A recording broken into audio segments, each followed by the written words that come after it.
Also in 1957, Mr. Zeiger hired Marvin Edelman as the Shamrock's bouncer. The Shamrock was long and narrow, and anyone going in had to pass Marvin so he could keep pretty good control of the customers. The Shamrock was beginning to attract a crowd from Kensington, which included Bill Sears, Effie Burke, and Jim McCoy. This was probably due to its proximity to the East End Club on Rising Sun Avenue, a couple of blocks away. The East End was run by the Parisi brothers, bookmakers from around 6th and Pike Streets. The club had good entertainment, such as Joe Valino, Buddy Greco, and Guy Marks. It used to run until 4 in the morning and was a very popular night spot. I can say without a doubt that I never met Louis Cripplebarrow in the Shamrock Tavern at any time I was there, and I am fairly sure that Cripplebarrow never even came to the Shamrock at all. He wasn't from Kensington, and I'm sure he didn't know Bill Sears, Effie Burke, or Jim McCoy. Around late 1957 or 1958, Mo Zeiger sold the Shamrock to Marty Rubin and his partner Joe. I don't recall his last name, but he had a son in the singing group, the Dovells. Once they bought it, I didn't go there much longer. They put a lot of noisy bands in, and the atmosphere changed. They also began to attract a lower element. Marvin stayed on, but he had his work cut out for him. By, I believe, 1959, I had stopped going into the Shamrock altogether. I believe Marty and Joe sold it at some time during the 60s, meaning early 60s, and opened a bar at Germantown and Allegheny, but I don't ever recall going there. The first and one of the only times I ever met Louis Cripplebarrow was in the early 70s in Cherry Hill, New Jersey, at the home of Ben Green, who was a friend of John McCullough, head of the Philadelphia Roofers Union, and a dear friend of mine. It was my impression that Ben Green used to lend money. What Cripplebarrow was doing there, I don't know, and I don't recall ever seeing him again until approximately the late 1990s at a little diner on the corner of Emory and Allegheny. I do know that Cripplebarrow was from the Fairmount section of Philadelphia, miles from Kensington, and later from New Jersey. He never lived in or was associated with Kensington, and never at any time had the reputation of being a K&A guy. That is, one of the fellas who used to hang out on the corner of Kensington and Allegheny Avenues. Any crimes he claims to have committed were never committed with any fellows from K&A, as his record clearly reflects. Now, how could he meet me in the Shamrock when he was in jail in Florida? He spent only a few years. But he didn't get out till the early 60s. The Shamrock had already been sold, and I believe by the time he got out, this Marty and Joe had already bought the other bar at Germantown, Allegheny, and got rid of the Shamrock. So how could he meet me in the Shamrock? I've had it confirmed that he met a number of people at the Shamrock. I don't think he was ever even in the Shamrock, but I'm only concerned about me. I was never in the Shamrock from 1958, which was probably while he was living in Florida before he even started his sentence. So how did he meet me in the Shamrock? He says he did. Well, if he says he did, he's lying. Okay.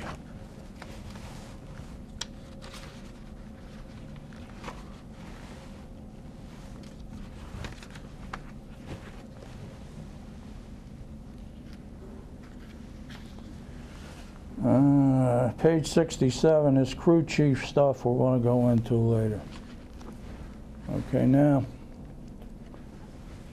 you have a chapter on the Pottsville case. Okay, it's only supported by news articles which were later disproven, so I'm not going to go into your corroboration. In fact, I have your corroboration here, the documentation. I removed the self-serving blurbs at the top, but they're not important. The corroboration is what we're looking for.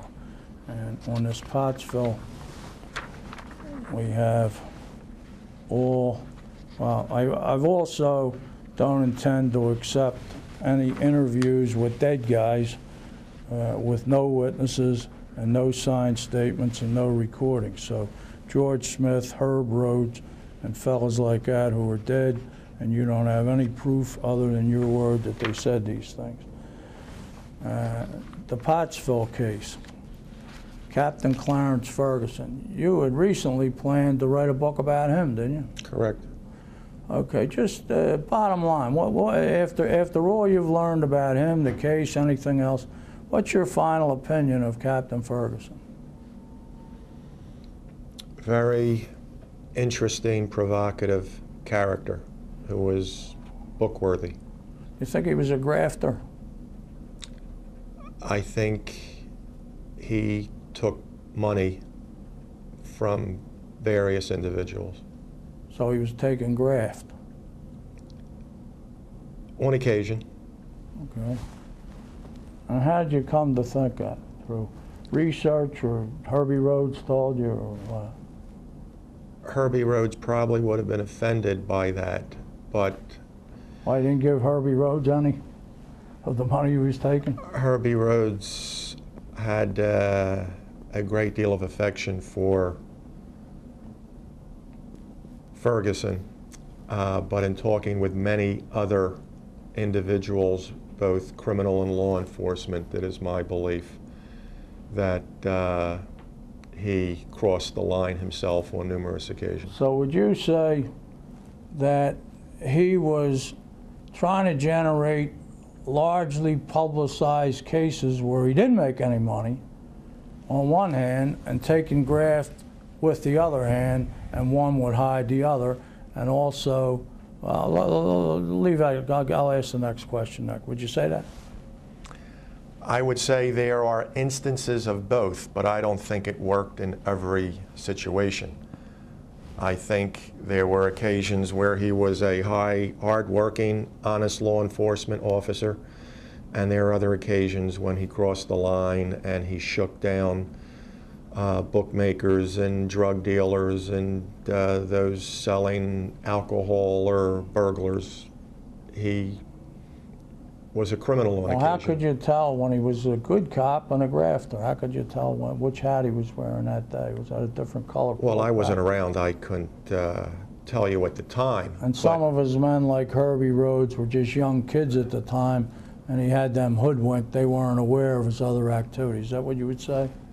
In some cases, that may be true. In others, there may have been loyal people who worked for him who did know and shut their eyes to it. All right, when you were talking to Herbie Rhodes, but I mean, there's other sources of information besides Herbie Rhodes. Don't you think you should have portrayed the real Clarence Ferguson in this chapter?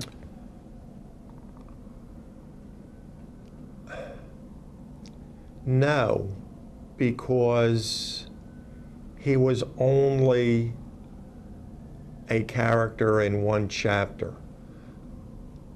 If I was writing a book about him or Pottsville, yes, I would go into all of those instances and really flesh out the full character.